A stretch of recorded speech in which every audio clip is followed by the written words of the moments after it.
Hello everyone, I am Pappu sir. Welcome to YouTube. Welcome to my YouTube channel Sania biology classes.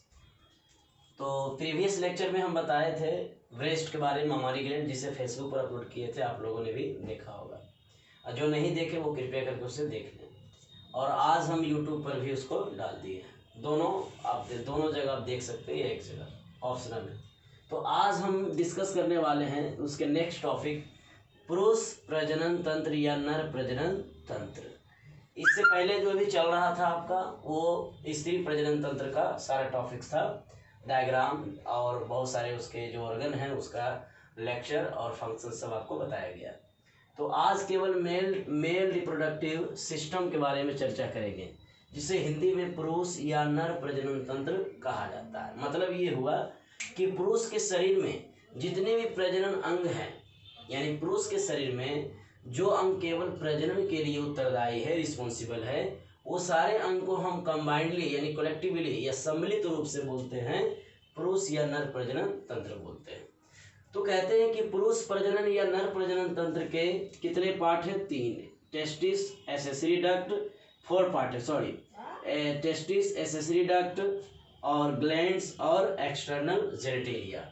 तो ये 4 parts है, जिसे हम हिंदी में टेस्टिस को ब्रिसन कहते हैं, एक्सेसरी डक्ट को सहायक नली बोलते हैं, और ग्लैंड्स यानी ग्रंथि, और 4 नंबर पर जो है एक्सटर्नल जेनिटेलिया यानी बाह्य जननांग। ये 4 ही प्रजनन अंग हैं पुरुष में, जिसे सम्मिलित रूप से कहा गया है मेल रिप्रोडक्टिव सिस्टम या पुरुष या नर प्रजनन तंत्र कहा गया। तो हम सभी को आज इंट्रोडक्शन के रूप में जानेंगे कि टेस्टिस जो होता है, टेस्टिस एक प्राथमिक लिंग अंग है, प्राइमरी सेक्स ऑर्गन है पुरुष का। जिस तरह आपने प्रीवियस लेक्चर में आपने देखा कि स्त्रियों में जो ओवरी होता है वो क्या करता है कि प्राइमरी सेक्स ऑर्गन होता है फीमेल का, स्त्री का। उसी तरह से पुरुष में अगर बोला जाए तो पुरुष का ये प्राथमिक लिंग अंग है, यानी कि प्राथमिक लिंग अंग यानी प्राइमरी सेक्स ऑर्गन है, ब्रिसन है। और दूसरा इसका ऑर्गन जो है एक्सेसरी डक्ट, सहायक नली जिसको कहते हैं, तो ये केवल सहायक करता है, यानी ये आपका डायरेक्ट जो है प्रजनन में भाग लेगा। टेस्टिस जो प्राइमरी सेक्स ऑर्गन होता है वो डायरेक्टली इन्वॉल्व होता है किसके लिए? प्रजनन के लिए। और जो सहायक होता है वो इनडायरेक्टली इन्वॉल्व होता है, इनडायरेक्टली। तो आपका जो है एक्सेसरी डक्ट जो है वो इनडायरेक्टली यानी कि अप्रत्यक्ष रूप से भाग लेगा प्रजनन क्रियाओं में, यानी मदद करे। अप्रत्यक्ष और प्रत्यक्ष यहाँ आपको समझ में नहीं आ रहा तो फिर से हम बोलना चाहेंगे। प्रत्यक्ष का मतलब ये होता है जिस अंग के बिना कोई काम ना हो, सीधे। जैसे टेस्टिस क्या करता है? स्पर्म का प्रोडक्शन करता है और जितने भी रिप्रोडक्टिव हार्मोन होते हैं वो बनाता है। तो ये दोनों चीज टेस्टिस ही कर सकता, और इतने सारे ऑर्गन्स नहीं कर सकते। Only one testis provide producing of sperm, यानी शुक्राणु का उत्पादन करने में सिर्फ उत्तरदायी कौन है? टेस्टिस है। तो डायरेक्टली का मतलब होता है जो सीधे डायरेक्टली बिना किसी के मदद के वो काम वो करता है।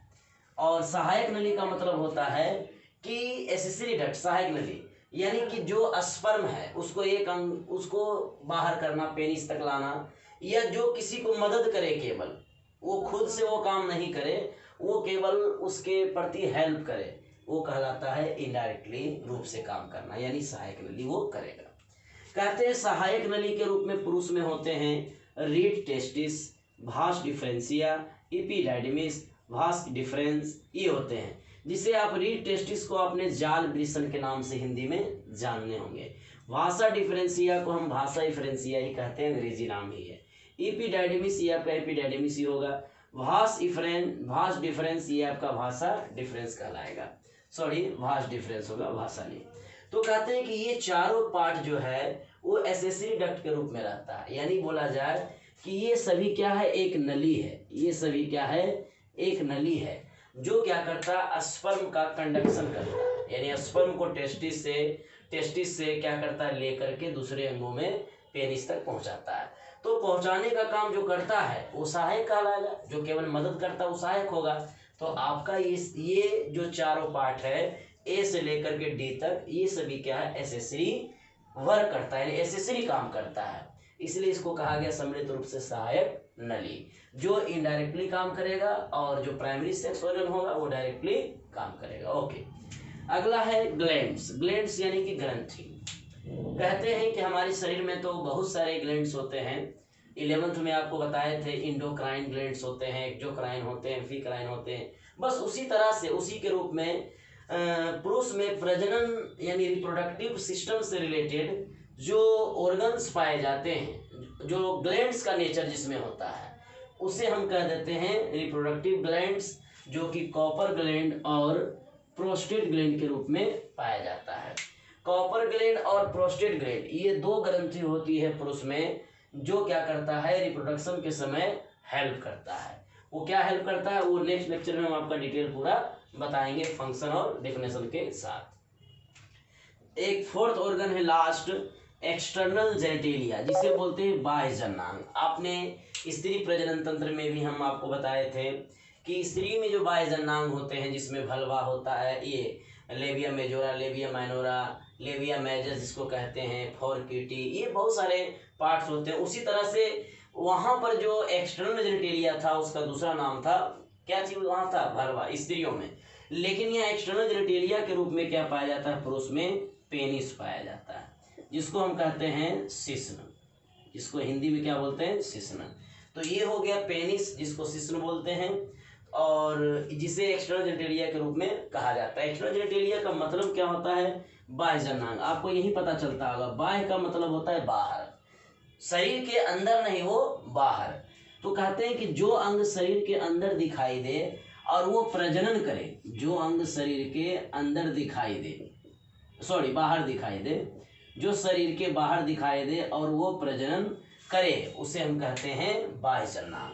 तो पुरुष में जो बाह्य जननांग होता है वो पेनिस होता है, इसको हिंदी में क्या बोलते हैं, शिश्न बोलते हैं। तो ये सारे चीज़ों को जो बोर्ड पर आपको बताया गया, इसे कॉपी में राइट डाउन कर लें, यानी कॉपी में लिख लें।